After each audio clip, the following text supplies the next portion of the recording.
everyone. I am doing Proverbs 10 for Brendan's Bible study, and I'm just going to go through some of the verses that really spoke to me and kind of talk about those. So in verse 9, it says, "Whoever walks in integrity walks securely, but whoever takes crooked paths will be found out." I think a lot of that kind of sounds like, when you're a kid and you aren't telling the truth or something, you get found out and you're like, oh my gosh, like I got caught. I think that's kind of like my first reaction when I read this, but I was thinking more about it. And I was like, what is the definition of secure? Because it says securely. The definition of secure was to be fixed on something.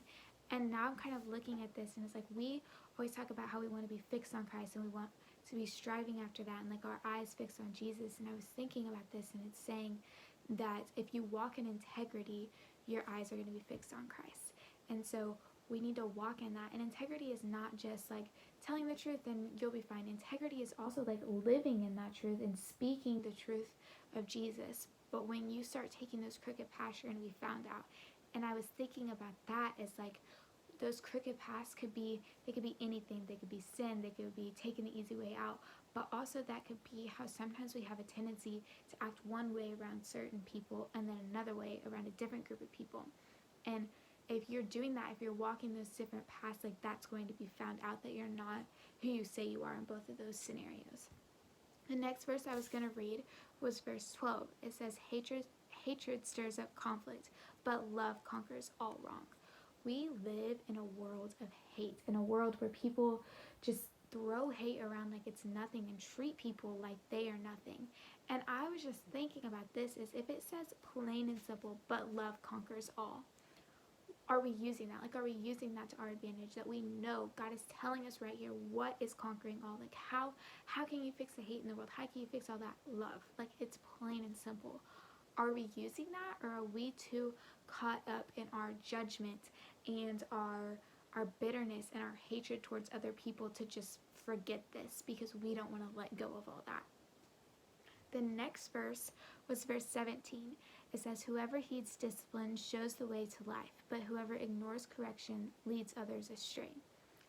Discipline is a hard thing. Discipline can be from your parents when you do something, you get caught, you get in trouble, you're disciplined, or it's godly discipline. For me, you can guilt trip me so hard. That guilt is mostly my discipline from the Lord. It's just the guilt that I feel after I do something wrong.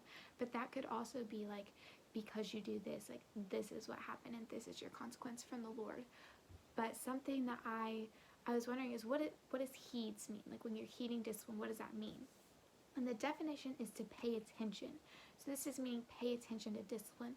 But that could also mean like you're paying attention to discipline and you are accepting that and embracing that discipline. And why does that show the way to life? Because when you take what you've done wrong and you take that discipline from it and you are heeding it, you are learning the way to life, because you're learning like what you did is not okay, and you're learning that like there are consequences to your actions. But it says whoever ignores correction leads others astray. And I was wondering, just because I do something wrong and I ignore that discipline, how is that leading others astray? That could be multiple different things. If it's my parents disciplining me and I go to my best friend and I'm like, listen to what they're doing and blah blah blah, then that's leading my friend astray, because that's me like disobeying and like being upset that they're trying to discipline me. But that can also be if I do something wrong and God tries to correct me and discipline me and I don't listen to that, I'm continuing to live in that same way that I was, and that way of life is leading others astray. The next verse I was going to go over is verse 19. It says, "Sin is not ended by multiplying words, but the prudent hold their tongues." I wanted to focus on the sin is not ended by multiplying words. I think we all have this tendency that when we sin, we want to sit there and be like, God, I'm so done with this. Like, I'm so sorry, and say all these things, but do we mean them? Like, does anything change from the point where we say that and to the point where we move on? And I think that you can't sit there and just expect that you say you're done and you say this and then everything's just going to be okay, and that sin and that struggle isn't going to be there anymore. That's not how it works. That you just saying, God, I'm sorry, I'm done, that doesn't mean crap until you actually start doing something about that. That you're sorry, I'm done, your multiplying words doesn't end your sin. You living and looking at your sin and being like, I'm done, and then actually being done is what is going to be able to end that sin. And then in verse 29, it says, the way of the Lord is a refuge for the blameless, but it is the ruin of those who do evil.